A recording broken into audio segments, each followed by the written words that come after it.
sekarang masih dalam penanganan gitu ya, itu terpilih melalui mekanisme pesta demokrasi gitu, pemilu gitu, yang pertama kali yang dilakukan, yang diselenggarakan setelah sebelumnya itu dipimpin oleh seorang Husni Mubarak gitu bertahun-tahun gitu, dan kemudian setahun memimpin, kemudian terjadi kudeta gitu. Nah, di sini ketika berbicara tentang demokrasi, salah satu headline di koran nasional itu bilang, Kompas kalau nggak salah ya, itu ketika terjadi kejadian seperti ini, headline-nya bilang matinya demokrasi di tanah Mesir gitu.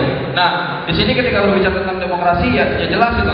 Ketika dilakukan dengan cara kudeta, itu merupakan sebuah bentuk cara yang tidak dianut oleh sistem demokrasi yang ada gitu. Karena lagi-lagi ketika memang ingin menurunkan sebuah rezim ataupun sebuah pemimpin negara, dan ketika sebuah negara itu menganut sistem demokrasi, seharusnya yang dilakukan itu adalah proses demokrasi gitu, proses pemilu gitu.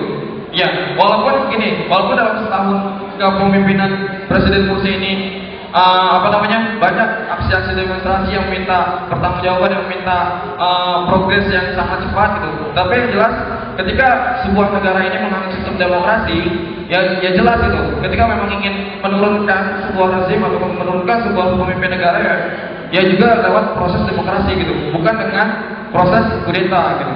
Lagi-lagi ya ketika berbicara demokrasi pun ya seperti yang pernah kita pelajari juga gitu ya. Berasal dari rakyat oleh rakyat dan untuk rakyat gitu, tapi bukan berasal dari militer oleh militer untuk militer kayak gitu. 45 detik lagi. Oke. Iya, sedikit penambahan ya terkait masalah pandangan sini gitu. Ketika memang bicara demokrasi, kita berarti berbicara one man one vote. Walaupun mungkin menangnya Presiden Mursi tersebut ya tipis seperti itu. Saya tahu ya menangnya itu saya lupa berapa detail persentasenya. Namun yang seperti kita ketahui walaupun menangnya tipis gitu. Banyak kok sebenarnya gitu ya, nggak usah jauh-jauh kita lihat di kampus saja gitu. Ada ya, mungkin ketua BEM, satu dua ketua BEM yang menangnya tipis, tapi tetap gitu. Bukan berarti dia dikudeta dengan seenaknya oleh konstituen, enggak. Tapi ketika kita sudah menggunakan sistem tadi, demokrasi, gitu, sistem one man one vote, ya tetap bentuk kudetanya adalah bentuk pengkhianatan. Jadi ini bentuk sebuah perlawanan dari seperti yang kita ketahui dari militer untuk pada presiden. Sekian, assalamualaikum warahmatullahi wabarakatuh.